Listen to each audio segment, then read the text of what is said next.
Assalamualaikum warahmatullahi wabarakatuh. Alhamdulillah wa kafa billahi syahida. Asyhadu an la ilaha illallah wa asyhadu anna sayyidana wa nabiyyana Muhammadan abduhu wa rasuluh. La nabiyya ba'dah. Qala Allah Ta'ala wa lanazziyanna alladhina sabaru ajrahum bi ahsani ma kanu ya'malun. Wa qala Rasulullah law kana sabru rajulan lakana rajulan karima. Wa qala Allah Ta'ala aidan ya ayyuhalladzina amanu kutiba alaikumusiyam kama kutiba alal ladzina min qablikum la'allakum tattaqun. Wa qala aidan syahrul ramadhan alladzi unzila fihil qur'an hudal linnas wa bayyinatin minal huda wal furqan. Pertama sekali dan awal sekali yang paling utama adalah kita panjatkan syukur kehadirat Allah Subhanahu wa taala dengan mengucapkan alhamdulillah, bersolawat kepada baginda Rasul dengan mengucapkan Allahumma sholli ala sayyidina Muhammad wa ala ali sayyidina Muhammad. Mudah-mudahan kita selalu dalam kapabilitas ridho dan keberkahan dari Allah Subhanahu wa taala. Aktivitas Ramadan kita, aktivitas ibadah kita senantiasa dalam kapabilitas diridhoi oleh Allah Subhanahu wa taala.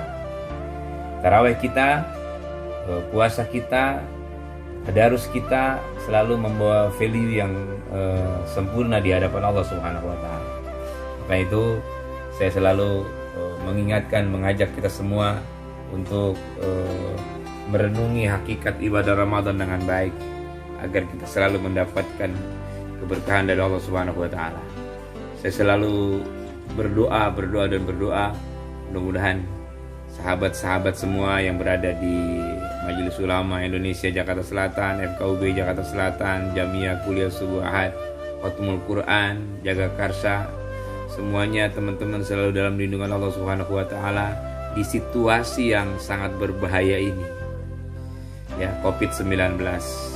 Baik juga teman-teman yang selalu mempunyai waktu untuk sedikit merenung tentang nasihat-nasihat agamis, baik yang ada di Jakarta, di Bandung, di Cirebon, di Tegal, di Tambun, sampai ke Aceh. Ya, yang di Cirebon, sahabat-sahabat dari orang perempuan saya, Haji Ila Rosila, Nurayati Haji Akram, Ella Tusnaini, dan sahabat Ustadz Kiai Haji Embing dari Tambun, Dr. Abdurrahman di Cirebon, Kakanda Dr. Bambang Khairuddin yang ada di Aceh. Semuanya mudah-mudahan selalu dalam keadaan ridha Allah Subhanahu wa taala. Menyelesaikan Ramadan dengan baik, mengisi Ramadan dengan baik, itu harapan kita. Dan kita masuk pada kelompok akhir Ramadan, la'allakum tattaqun. Amin ya rabbal alamin. Ketika kita menjalankan kehidupan kita di dunia ini, menyelesaikan peradaban dunia ini secara individu, kita wajib melakukan apa yang dinamakan pendekatan. Profesor Dr. Tolha Hasan pernah menulis di dalam bukunya Dinamika Keberagaman Manusia, ya, bahwa kita harus melakukan pendekatan. Apa itu pendekatan? Pendekatan itu adalah satu penelusuran, satu penelitian yang sifatnya adalah untuk menemukan satu keyakinan.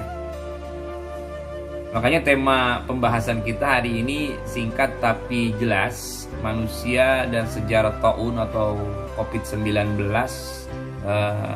dengan kekuatan kesabaran. Ya, menarik nih kalau kita pikir. Jadi ada sejarah manusia yang berkenaan dengan ini. Jadi kata Prof. Tolha Hasan bahwa ketika kita ingin atau sedang menjalankan kehidupan ini, kita harus melakukan pendekatan.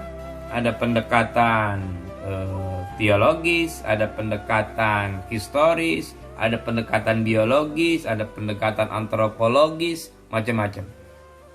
Ya, kesemuanya itu tujuannya agar sampai kita menemukan titik hal yang kita yakini. Nah, membicarakan mengenai COVID-19 ini dan hubungannya dengan peradaban manusia, saya ingin spesifik membicarakan mengenai pendekatan historis, sejarah. Nah, sejarah apa? Sejarah bahwa keadaan ini pernah terjadi pada masa-masa yang lalu. Dan bagaimana kita menghadapi itu, Al-Quran dan hadis Rasulullah memberikan regulasi. Ternyata Imam An-Nawawi dalam kitabnya Al-Azhar An-Nawawiyah, di sana diceritakan bahwa keadaan wabah ini diukur dari peradaban manusia sudah mengalami atau jenisnya itu 5 kali. Jadi benar kalau ada yang mengatakan per 100 tahun itu ada kejadian ini, dan kita kebetulan berada di dalamnya, ya otomatis tingkat kesabaran itu harus dimaksimalkan. Ya, ada yang namanya, yang pertama dalam kitab itu At-Ta'un Syirwaih. Ya, ini pernah terjadi di kota Madain di masa baginda Rasul Nabi kita Muhammad pada tahun ke-6 hijrah beliau. Ini terjadi loh di dalam buku itu atau di dalam referensi sejarah itu. Ada yang kedua Ta'un Amwas. Nah, ini yang lebih familiar nih, sering kita dengar riwayat ini. Ini terjadi pada kejadian Khalifah Umar bin Khattab. Ya, yang pada saat itu Umar bin Khattab ingin pergi ke Syam membawa tentara untuk terus melanjutkan perjuangan Islam, tapi mendapat kabar bahwa di satu tempat itu sedang terjadi wabah penyakit. Akhirnya Umar bin Khattab melakukan satu pembicaraan dan mendapatkan kesimpulan dia harus balik. Tapi beberapa sahabat mengambil pemikiran yang lain, melanjutkan. Jadi disinilah Umar bin Khattab mengambil 2 ketentuan takdir. Maju takdir, mundur takdir. Takdir yang satu tidak diambil, dia ngambil takdir yang lain. Itu. Jadi ternyata itu ada semua sejarahnya. Dan yang ketiga At-Ta'un yang terjadi pada zaman Ibnu Zubair, yang terjadi di bulan Syawal tahun 69 hijrahnya Rasulullah SAW. Ini keadaan. Ya. Yang keempat ada namanya Ta'un Al-Futiyat. Ya. Itu terjadi pada tahun Syawal tahun 87 hijrahnya Rasulullah SAW. Dinamakan Ta'un Futiyat itu ada yang meriwayatkan karena penyakit ini lebih spesifik menyerang itu para gadis-gadis di kota Basrah, di kota Wasid, di kota Syam, dan di kota Kufah. Ya, jadi kalau bahasa sentimen ini wabah Ta'unnya genit juga ini. Yang dicari itu para gadis-gadis. Ya, wallahu a'lam bishawab. Ini sejarah. Dan yang kelima terakhir At-Ta'un terjadi pada 131 hijrahnya Rasulullah SAW. Artinya peradaban manusia yang dahulu sudah mengalami itu. Tinggal bagaimana kita mensikapinya. Sekarang kita sedang mengalami ini, dan makanya kalau sekarang ini kita harus betul-betul mengedepankan nilai-nilai keberagamaan dan nilai-nilai keberbangsaan. Dalam nilai-nilai keberagamaan jelas Majelis Ulama, DMI, Umarok sudah memberikan satu regulasi. Lakukanlah pencegahan hablum minanas dahulu, namanya social distancing dan physical distancing. Ini tujuannya adalah meredam keadaan agar lebih baik. Ya. Kalau kita lakukan ini merupakan bagian dari menyelenggarakan kesabaran. Sampai saya ingin melakukan ini aja tadi sore saya minum dulu bentar. Ini ada hadiah air dari orang perempuan. Ya, itu masih ada yang mereka ingin melakukan sholat Jumat. Saya sampaikan sebagai bagian dari, karena saya anggota gugus tugas COVID-19 Jakarta Selatan. Saya katakan, jadikanlah kehidupan kita ini orang yang mementingkan nilai-nilai kedewasaan beragama. Insya Allah kita tidak melaksanakan Jumat dan kita ganti dengan zuhur, kita tidak melanggar syariat Allah, karena ini sifatnya adalah darurah, dan kita tidak ingin karena kita itu maka terjadi bencana terhadap orang lain. Itu kedewasaan beragama. Ya. Jangan kita mementingkan diri kita seakan-akan kita yang paling mempunyai kemampuan. Jadi sahabat-sahabat sekalian, kesemuanya ini tujuannya adalah agar kita mengedepankan nilai-nilai kesabaran berdasarkan referensi dari Allah Subhanahu wa taala dan dari Rasulullah sallallahu alaihi wasallam. Tadi sudah dikatakan atau difirmankan Allah Subhanahu wa taala, "Walanajziyannal ladzina sabaru ya ajrahum bi ahsani ma kanu ya'malun." Apa itu artinya? Allah berfirman, dan sesungguhnya kami akan memberi balasan kepada orang-orang yang sabar dengan pahala yang lebih baik dari apa yang mereka kerjakan. An-Nahl ayat 96. Rasulullah SAW memberikan tambahan, as-sabru indal musibati bitis ami'atin darajati. Bitis ami'ati darajati. Kata Rasulullah, ketika sabar itu musibah diganjarkan kepada kita dengan 900 derajat. Derajat itu kan tingkatan. Hanya mudah-mudahan kita selalu diberikan kesabaran Allah Subhanahu wa taala, termasuk sabar dalam menahan emosional ingin beribadah. Ya. Hanya ada satu riwayat tentang musibah-musibah yang terjadi di permukaan muka bumi sampai Jalaluddin Asyuyuti pernah mengumpulkan syair, aku mengira manusia telah banyak berdosa, kata beliau, sehingga balasan-balasan munculnya wabah dan penyakit. Ini bahasa puisi. Artinya ketika orang bertanya kepada Jalaluddin Asyuyuti itu, beliau membahas dengan bahasa puisi dengan seperti itu. Kalau bahasa syair, lagu, karya musikal Indonesia itu, berita kepada kawan Bang Ebit keada lain lagi. Kata beliau, sesampainya di laut ku kabarkan semuanya, kepada karang, kepada ombak, kepada matahari. Tetapi semua diam, tetapi semua bisu, tinggal aku sendiri terpaku menatap langit. Bagus juga suara saya, ya kan? Barangkali di sana ada jawabnya, mengapa di negeriku terjadi bencana. Mungkin Allah mulai bosan melihat tingkah kita yang selalu salah dan bangga dengan dosa-dosa, atau alam mulai enggan bersahabat dengan kita. Coba kita bertanya pada rumput yang bergoyang.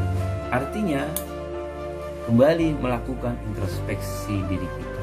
Mungkin kita terlalu zalim, mungkin kita terlalu meninggalkan apa yang sudah Allah berikan kepada kita. Kezaliman itu bisa menyebabkan musibah dalam kapabilitas di dunia ini. Kezaliman yang dilakukan oleh manusia, ada zalimul nafsi, ada zalimul linnas, ada zalimul lillah. Zalimul nafsi, kita zalim pada diri kita sendiri. Zalimul linnas, kita zalim pada orang lain. Zalimul lillah, kita zalim kepada Allah. Seorang pejabat membuat kebijakan, hancur baur ekonomi rakyat, berantakan ekonomi rakyat, zalim, bisa memancing itu, ya. Oleh karena itu hati-hati dengan proses seperti ini. Makanya tadi saya sedikit mendengarkan nasihat Profesor Kiai Haji Sukron Ma'mun, saya bergembira beliau masih diberikan kesehatan oleh Allah Subhanahu wa taala. Sejarahnya masih luar biasa. Ulama-ulama yang seperti ini yang mesti kita ikutin. Ulama-ulama yang mesti seperti ini yang mesti kita patuhi. Artinya kita betul-betul mempertahankan marwah keislaman. Jangan sampai nilai-nilai keislaman dijual murah karena menjadi pensupport kezoliman yang dilakukan oleh penguasa misalnya. Jadi sahabat sekalian, intinya bahwa COVID-19 ini sudah masuk ke dalam kriteria sejarah. Sejak zaman Rasulullah, sahabat Rasulullah, sampai kepada kita ada itu semua. Dengan mekanisme berpegang kepada Al-Quran, berpegang kepada hadis, kita yakin kita akan mendapatkan satu apresiasi yang luar biasa dari Allah Subhanahu wa taala.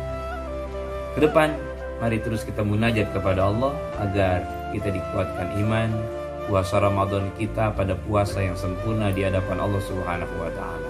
Ingat, Rasulullah SAW selalu mengingatkan kepada kita bahwa orang yang mendapatkan hadiah Ramadan dengan baik adalah orang yang menjaga kualitas ibadahnya. Ada man shoma, ada man qoma. Siapa yang puasa dengan baik, siapa yang menegakkan Ramadan dengan baik, insya Allah. Tanggal 14 malam 15 besok kita akan masuk ke malam paruh ke 15. Kita biasakan bahwa paruh ke 15 ini sebelum kita salam, setelah rakaat yang kedua di dalam witir, rakaat yang ketiga kita baca kunut. Di dalam kunut itu kita munajat kepada Allah agar kita cepat dilepaskan dari musibah ini. Ya, itu namanya ganti surat. Bila perlu kita tambahkan dengan al-qadar. Ya, mudah-mudahan imam-imam yang baru ini semakin hebat ini. Kan sekarang muncul imam-imam baru ini. Di rumah sudah jadi imam. Gak apa-apa. Ini merupakan memancing keberkahan untuk rumah kita. Ya, rumah kita jadikan tempat sholat. Rumah kita jadikan tempat ibadah dengan keluarga, itu memancing keberkahan. Inilah sejarah dan inilah yang Allah berikan kepada kita. Mudah-mudahan apa yang terjadi pada malam hari ini merupakan keberkahan dari Allah Subhanahu wa taala. Rabbana karim, shalli ala sayyidina Muhammad wa ala ali sayyidina Muhammad. Allahumma in khaira kulli ajili wa ajilihi ma alimna minhu wa ma lam na'lam wa na'udzubika min syarri kulli ajili wa ajilihi ma alimna minhu wa ma lam na'lam. Rabbana taqabbal minna innaka antas samiul alim wa tub alaina innaka antat tawwabur rahim. Rabbighfir warham wa anta khairur rahimin. Wassalhamdulillahirabbil alamin. Yang baik pasti dari Allah. Yang kurang sempurna itu karena kehilapan dan kebodohan kami. Mohon maaf yang sebesar-besarnya. Wallahul muwaffiq ila aqwamit thoriq. Wassalamualaikum warahmatullahi wabarakatuh.